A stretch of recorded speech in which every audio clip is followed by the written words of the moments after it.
রমজান মাসে দুইটা কাজ থেকে তোমরা বিরত থাকবা। দুইজন মহিলা রোজা রেখেছিল, রোজা রাখার পরে সেই দুইজন মহিলা 10টা-11টার দিকে তার এমন বমি আসার কারণে সে থেকে থাকতে পারতেছে না, মৃত্যুর সম্মুখীন হয়ে গেছে।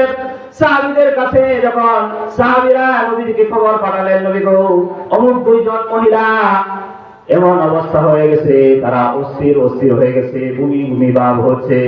নবীজি বললেন, এই পাত্রটা নিয়ে দাও।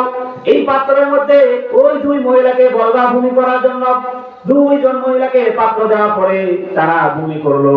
বমি করার পরে পাত্রের মধ্যে একজন মহিলার মুখ থেকে গোশতের টুকরা বের হলো, আর একজন মহিলা যে বমি করেছে রক্তের টুকরা বের হয়েছে। সাহাবীরা আশ্চর্যান্বিত হয়ে গেল।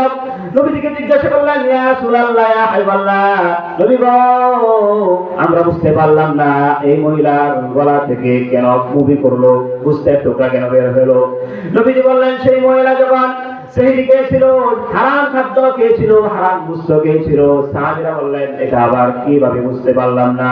নবীজি বললেন, সাহাবীরা রে, এই দুইজন মহিলা রমজানের সেহরি খাওয়ার পরে যখন সকালে ঘুম থেকে উঠেছে, মানুষের গীবত করেছে।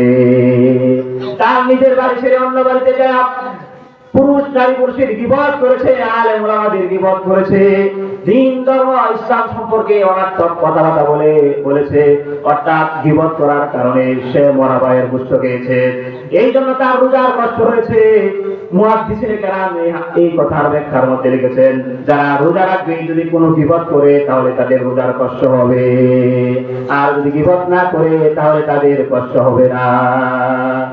যারা রোজা রাখে কোনো কথা বলা যাবে না, সারাদিন এভাবেই থাকতে হবে। আর দুনিয়া সিজনুল মুমিন ওয়া জান্নাতুল কাফির। নবীজি বলেন, সাহাবীরা রে, ও আমার উম্মতেরা, একটা মাস তো মানুষ জেল খাটে, একটা মাসকে তুমি কষ্ট করতে পারবা না। একটা মাস যদি আমি আল্লাহ তাআলাকে দিতে পারো, তাহলে আল্লাহ তাআলা তোমাকে 11 মাসের সওয়াব অগ্রিম দান করে দেবে। সুবহানাল্লাহ।